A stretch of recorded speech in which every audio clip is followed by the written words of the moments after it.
Hey YouTube, welcome back to the channel. I'm Reese and this is Tools on Tools, and today we're going to be looking at Makita's new grinder. But before we do that, we're going to take a little bit of a walk back through time. So cordless grinders are no secret. They're getting really good on the job site, and the capacity of the batteries has risen over the years, and the cells have gotten better, going from NiCad batteries all the way up to these new ones, which are the lithium ions. And now you can actually do away with your corded grinder and go for a cordless option, which means no more running leads, no more fighting with the tradie next to you for a spot in the power board. You can jump in there with a battery, say like this DeWalt 12 amp, and get the job done. Now this guy here has done me very well. This is DeWalt's 54 volt 5-inch grinder, or to the Americans watching, their 60 volt. And it has been fantastic. It's got more than enough power to do what I need. However, the one thing it can't do is hold a 9-inch blade. And that's what we're going to be looking at here, is Makita's new 9-inch cordless grinder. It's fantastic. So here it is. This is Makita's 36 volt 9-inch cordless grinder. It's absolutely fantastic. It's very lightweight. I was expecting it to be a lot heavier than what it is. The unit will set you back at the time of this filming around $399, and I checked that on totaltools.com.au. Put a link in the description below. And yeah, so it's a 36 volt. It takes two 18 volt Makita batteries. In kit form, I did see that it's $749. But one thing that the kit doesn't include, I mean, it comes with two 5 amp hour batteries, which is very good. You should get plenty of runtime out of that.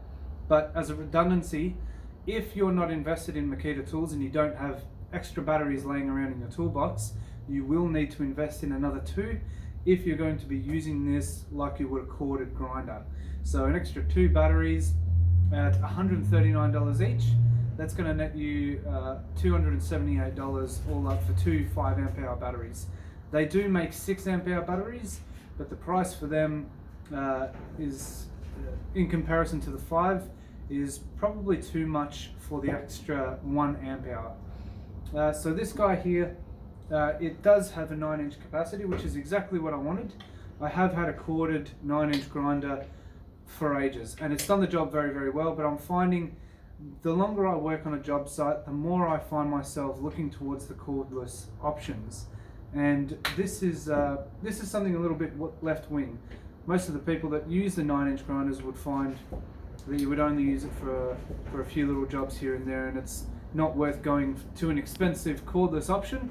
But I find myself going onto job sites where portability is almost paramount.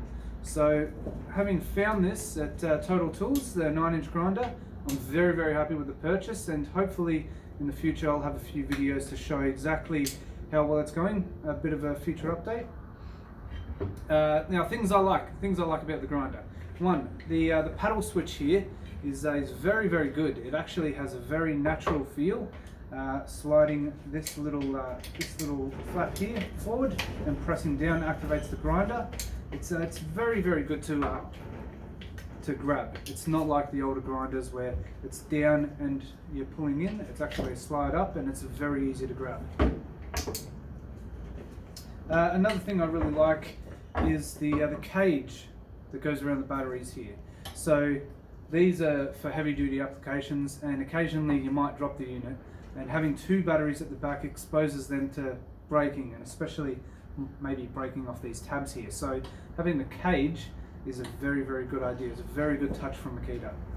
Another thing I really like is the handle here. It's a very solid handle, and it actually has quite a lot of weight to it. It actually feels very sturdy and feels like it's going to get the job done.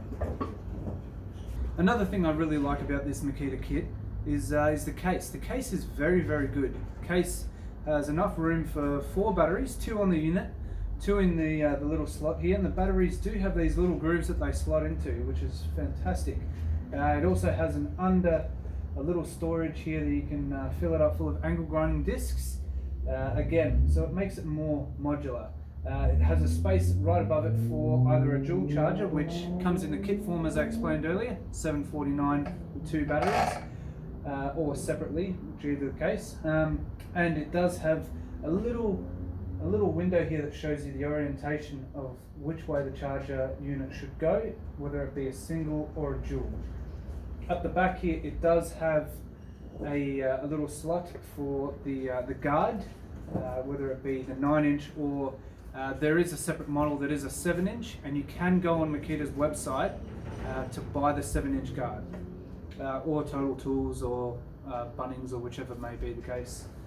I'll put a link in the description below as well for that. So the case is very heavy duty. It's much bigger than the original corded version. It's probably twice the width, and it fits everything. Being a cordless option, it does have to, you do have to carry around a charger and batteries, and yeah, so the case does very, very well. Very heavy duty, and the latches have a very satisfying lock, and it feels like it's going to last a long time. Alright then, I hope you enjoyed the review of the Makita 9-inch cordless grinder here.